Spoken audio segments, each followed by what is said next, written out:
Je me suis fait baptiser à l'âge de 17 ans et on va dire que c'est à partir de ce moment-là que j'ai vraiment grandi avec le Seigneur.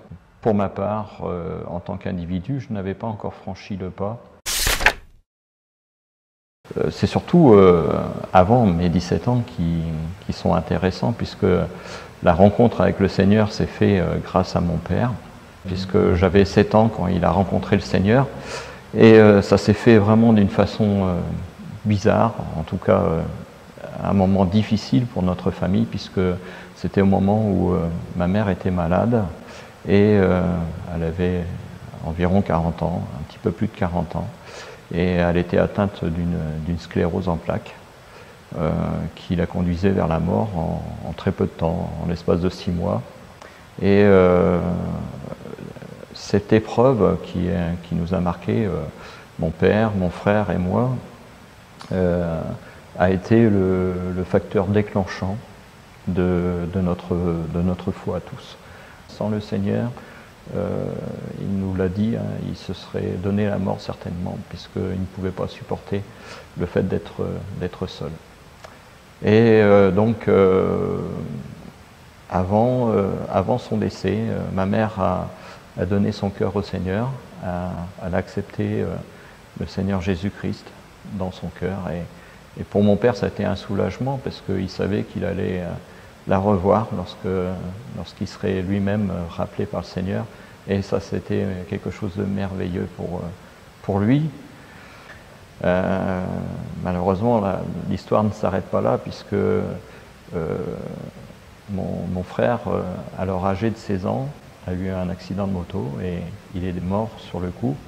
Et ça a été encore une autre épreuve pour notre famille, puisque 9 ans après le décès de ma mère, mon frère est parti également. Et donc, voilà, mon père avait, lui, compris qu'il fallait faire confiance toujours dans le Seigneur. Et malgré l'épreuve, il arrivait à surmonter cette épreuve grâce à Dieu.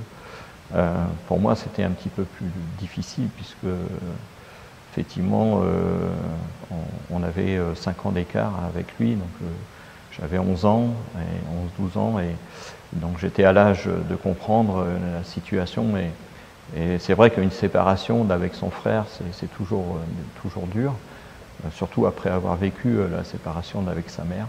Donc j'ai eu cette enfance, on va dire, façonnée déjà par le Seigneur, par les épreuves, et j'ai mis ma confiance également en l'Éternel, puisque je savais qu'en tant qu'être humain, je pouvais pas, j'en aurais pas pu faire le deuil de ses décès, mais avec le Seigneur, avec sa parole, j'ai retrouvé le réconfort. Alors beaucoup de gens diraient, mais comment ne pas perdre la foi après avoir perdu des êtres chers comme ça, aussi proches les uns des autres, consécutivement? Pourquoi continuer à garder sa confiance dans le Seigneur? Tout simplement parce qu'on sait que l'être humain n'est pas éternel, qu'on a une vie passagère sur cette terre, et que c'est le Seigneur qui crée et qui donne une limite aussi aux créatures, une limite de vie.